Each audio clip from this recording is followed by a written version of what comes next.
I'm Bob at ILikeToMakeStuff. Today we're going to organize these tools under the drill press.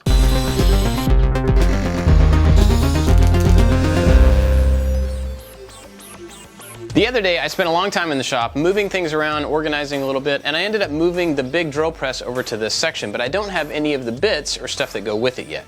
And this is where the problem lies. I have lots of different sets of drill bits and Forstner bits and spade bits and all different things, and they're all just piled up here. They also get covered with dust, and so I want to make sure that I can find a way to organize all of this stuff next to the drill press and keep all the dust out of it. So today we're going to make a simple organizing solution that will go underneath that drill press to hold all this. The idea is to make something that goes right here underneath the drill press on wheels so you can roll it out of the way if it's in the way of the table coming up and down. And it's going to hold all the different bits and stuff that goes with the drill press. Now I'm going to take the general look and feel that I've done for these other carts, but the construction is going to be quite a bit different, and we're going to make up all those little storage pieces as we go along.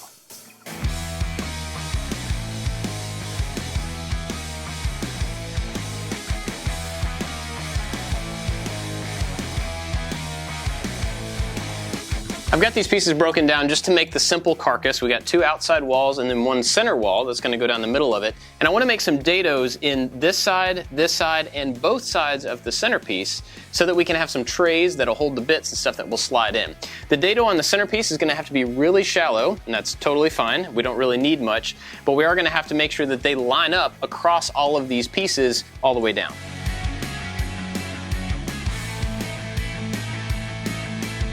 I've got the dado stack set up for 1/2 inch, so we're going to be using 1/2 inch plywood to make these little shelf pieces. But in this center section, I actually don't want to cut in too far on each side. So I've got it about 1/4 inch up. So on the inside piece, there's going to be a 1/4 inch dado coming in from both sides, which means you'll be left with a 1/4 inch material in the middle. Now typically that's not a lot, but that center piece is not structural at all. It's really just to hold these shelves. This video is sponsored by Skillshare, which is an awesome community of online learners with thousands of courses over all different subjects. We've got some projects coming up at the farm soon, and I've flown a drone, it's kind of fun, but I'm not really good at using it for video. Well, we found a course by Wild Rabbit Productions. It's all about aerial photography. It's got some great information, and I'm really looking forward to putting some of it into our future videos. But maybe you're interested in something else, music production or graphic design or photography. There are courses on Skillshare for just about everything. If you're one of the first 1,000 people to hit the link down in the description, you're going to get a free trial of a Skillshare Premium membership. This gives you access to everything on Skillshare. You can learn as much as you want about as many subjects as you want. It's fantastic. Be sure to go check them out and invest this time in yourself learning something that's interesting to you. Big thanks to Skillshare for sponsoring this video. Let's get back to it. I got the carcass finished up and a couple of the doors cut, and you'll notice that I made these a little bit kind of thin. There's a big gap in the middle, and that's because we're going to have to put edge banding on the inside of both of these doors so that when they're open, that face has edge banding on it. We're also going to have to put it on the tops of these, and then all around the top and the outside faces. We're going to have a lot of edge banding to do. We have a bits video all about how to do that in case you're interested. We'll get to that later on, but first we need to get the hinges on so that we can actually open and close these doors. I went through the big bundle of hinges that we have here in the shop and just found a couple that might work, but I actually don't really like the way they're going to look. And then that made me realize that by having the doors where I've got them now, you're going to see these little dados cut out in the front face of this. And so I think I'm actually going to change the plan a little bit. I'm going to take this back through the table saw and chop this side down a little bit so that the doors sit on the front of the entire cabinet. That way, these hinges that I don't really like can be on the outside. You're not going to see them as much, they'll still work just as well. I did want to point out that we are going to make some plans of whatever the final version of this thing ends up being, and so once I get all of the problems solved and the whole thing figured out, the plans will be of that.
I took a few days off for Christmas break, but now I'm back in the shop and it's time to make the holders to hold the drill bits in this cabinet underneath the drill press.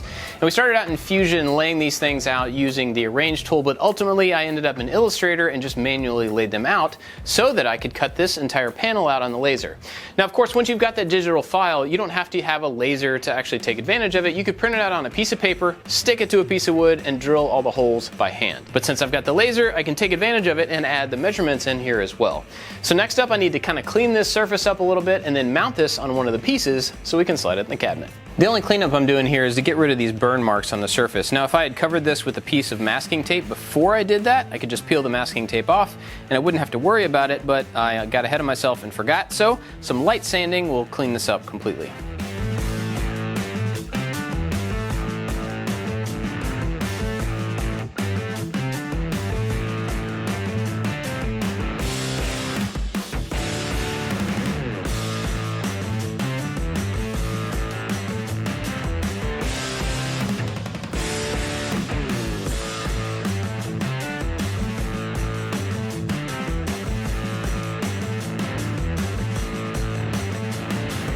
Now that I got all these pieces in here, I noticed that a lot of them are just being able to swivel back and forth because they're just sitting on a flat surface underneath. So I drilled a hole the size of the actual shank all the way on the bottom surface of this, and it's not very deep, but just deep enough for these to be able to sit in, and then they won't rock back and forth the same as they would over here. So unfortunately I have to do that after the fact, but if you wanted to make a matching piece that went underneath it, you could take the file that you used for this, scale the holes down to match the size of the shank for each one, and then cut a separate plate on the bottom to capture all the ends to stop them from wiggling back and forth.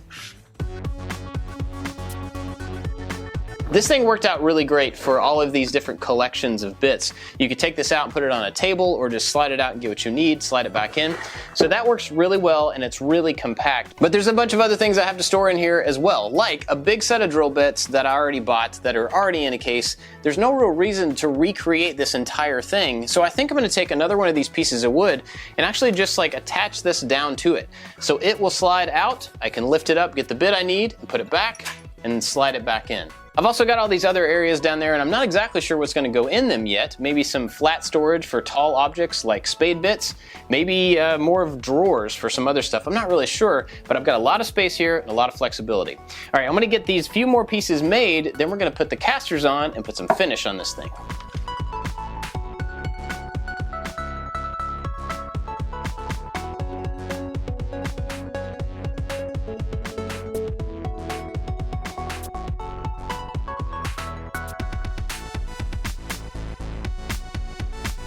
Now that I've got this setting on the base, I'm going to add the casters. These casters are things I've used many times before. They're super cool because when you push down on this lever, it engages the wheel onto the floor. But when you lift this up, the wheel slides up, and that means the entire cabinet, or whatever it is, sits flush on the floor, and that makes it a lot more stable. The only difference here is that I have to have this sitting on top of the base for the drill press, so I just have to adjust the height of these to make sure that it engages and disengages where it should.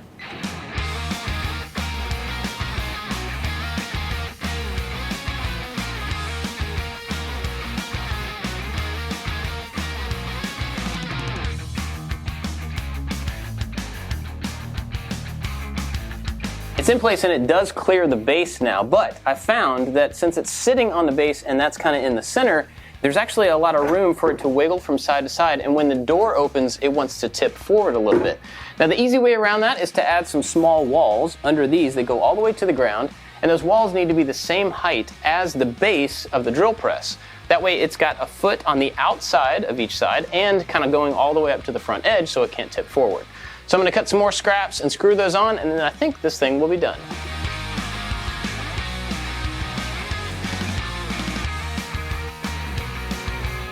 I just glued on a couple pieces of solid walnut just so that you had a nice looking end grain. Now what we'll end up doing on the plans for this is extend these side panels long enough to pass by the bottom panel and go all the way down to the floor. Now after the glue dries, I'll be able to try this thing out, and then it's done.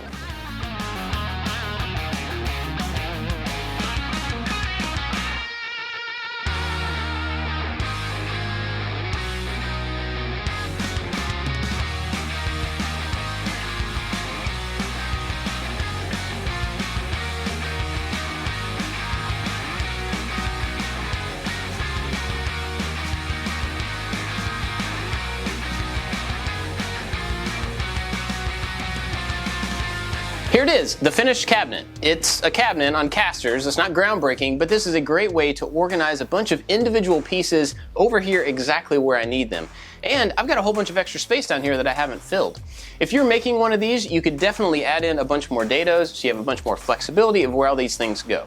I love making pieces like this that will organize sections of the shop. And if this gave you an idea for something you could do in your shop, let me know down in the comments. That's a great way for us to share ideas and everybody can learn together. We've got tons of other types of videos that you may want to check out. And for me and the entire team here at ILikeToMakeStuff, I hope that 2021 is a fantastic year for you. Thank you for being here. Thank you for watching. We'll catch you on the next one.